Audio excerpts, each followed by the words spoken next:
बिस्मिल्लाहिर्रहमानिर्रहीम बिस्मिल्लाहिल-फत्ताहिल-अलीम अस्सलाम वालेकुम रहमतुल्लाहि व बरकातुहू। वचड़िए सब्सक्राइबर, उम्मीद करता हूँ, दिल से दुआ करता हूँ कि आप सब लोग ईमान और सेहत की बेहतरीन हालत में होंगे। मैं motivational speaker, leadership, business coach, master trainer, language trainer professor M Raza. आज की वीडियो में हमारा टॉपिक है जी Afaq old series, Afaq Iqbal series old English class 6 page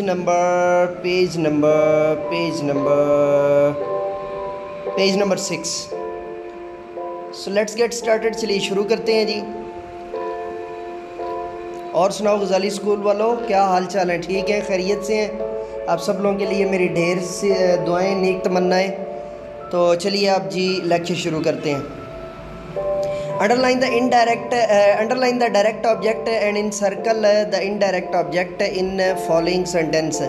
indirect object का मतलब ये होता है कि जिसके अंदर ऑब्जेक्ट जो है का दो आ जाए, या ऑब्जेक्ट का जो मतलब काम किसी और पे हो रहा हो लेकिन वो इन्फ्लुएंस भी किसी और को कर रहा हो। डायरेक्ट ऑब्जेक्ट क्या होता है कि जिसके ऊपर काम हो रहा हो सीधा सीधा, उसको हम क्या कहते होते हैं? Direct object. उसको हम क्या कहते होते हैं? उसको हम क्या कहते होते हैं? Direct object. जबकि जिसके अंदर ऑब्जेक्ट के साथ कोई और मुतलाज़म भी मौजूद हो, ठीक है, तो उसको हम क्या कहते होते हैं? Indirect object. मिसाल के तौर पे Adil showed his album to his friend.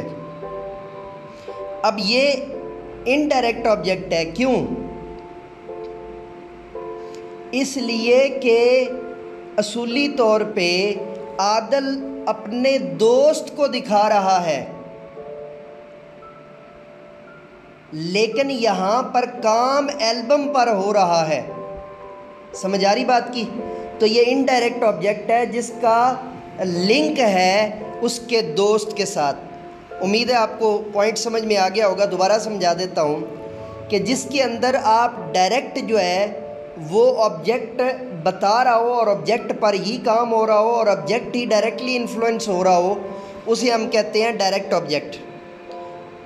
ठीक है, जैसे हम अगली मिसाल में चलते हैं, फिर आपको इजी हो जाएगा, फिर मैं इसको दोबारा समझा दूंगा। He told her the story. उन्होंने उसको कहानी सुनाई। अब किसके ज़रिए सुनाई या क्या, ये चीज़ बीच में नहीं आ रही, लेकिन पिछली मिसाल में आप देखिए तो एल्बम बीच में आ रहा है। दिखाने का काम हो रहा है दोस्त के लिए, दिखाने का काम हो रहा है दोस्त के लिए, लेकिन हो किसके ज़रिए रहा है?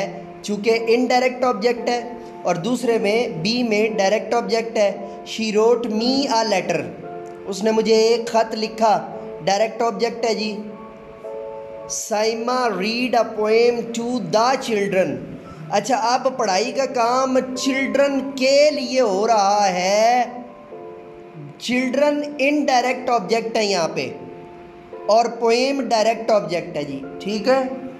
The grandfather sent me a gift, ये डायरेक्ट ऑब्जेक्ट है कि उन्होंने मुझे सीधा सीधा जो है ना वो, जबकि पिछले में क्या है? पोएम को नहीं, काम पोएम पे हो रहा है। याद रख लें, रीड अ पोएम पढ़ी जा रही है टू द चिल्ड्रन, लेकिन बच्चों के लिए, बच्चे इनडायरेक्ट ऑब्जेक्ट हैं। इसी तरह ए के अंदर जो है वो showed his album to his friend, his friend जो है वो इनडायरेक्ट ऑब्जेक्ट है। ठीक है जी, समझ आ रही बात की?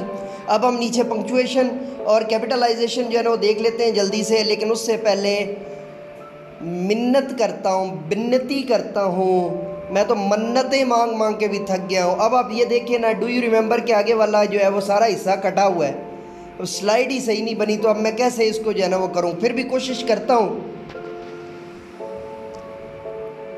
We capitalize the first word of every sentence, sentence ही होना चाहिए वैसे तो। We capitalize, हम जो है वो कैपिटलाइज करते हैं, बड़ा हरफ लिखते हैं first word of every sentence, हर जुमले के शुरू होने वाले पहले हरफ के साथ, प्रॉपर नाउन या प्रॉपर नाउन के साथ द।